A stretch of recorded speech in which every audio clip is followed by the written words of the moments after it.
Alors, par rapport à ce que je disais à la première question, hein, je considère que ce sont les valeurs juvéniles, je fais exprès de dire ainsi, hein, qui contaminent l'ensemble de la vie sociale, hein. Il faudrait le parler en termes d'épidémiologie, hein, puisque c'est à la mode de parler de la crise sanitaire, de la pandémie.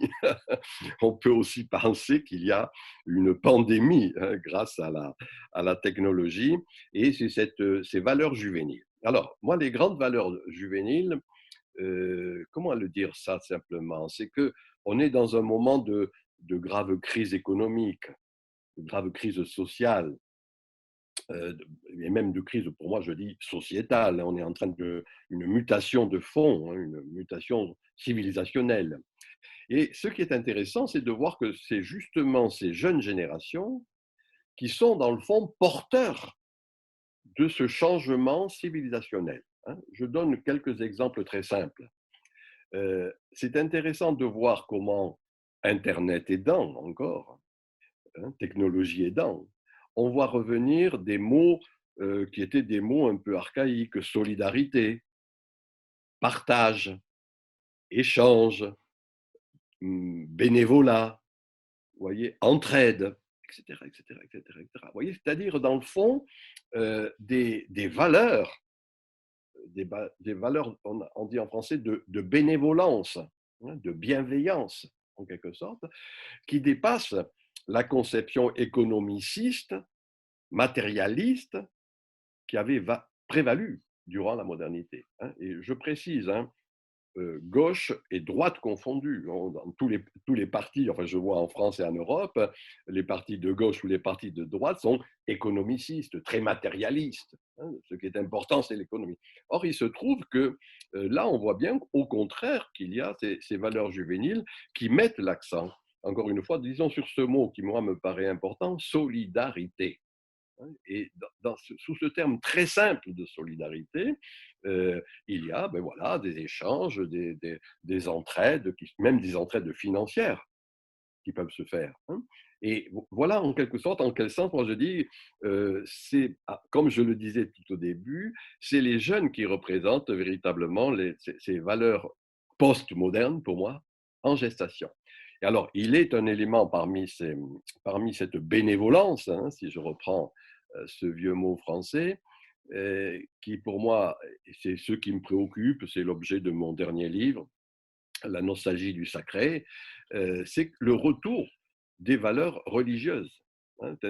C'est intéressant de voir comment ces jeunes générations s'intéressent à ce que le rationalisme moderne avait évacué, hein. C'est-à-dire, dans le fond, le pèlerinage, ou les pèlerinages, hein. Saint-Jacques de Compostelle en Europe est un élément important.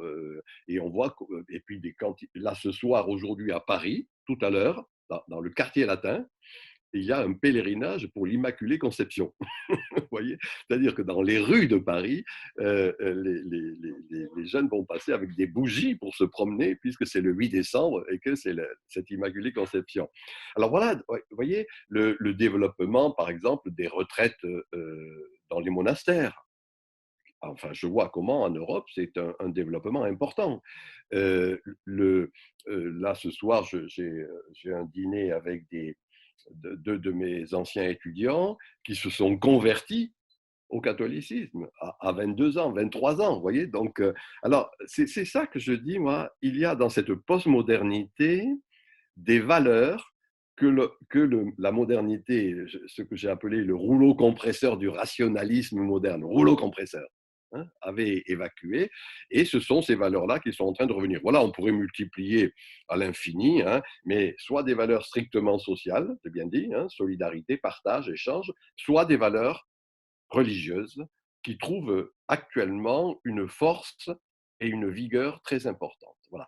Et c'est la conjonction de ces deux éléments qui, de mon point de vue, traduisent ce que j'ai appelé cette espèce de vitalisme juvénile, hein.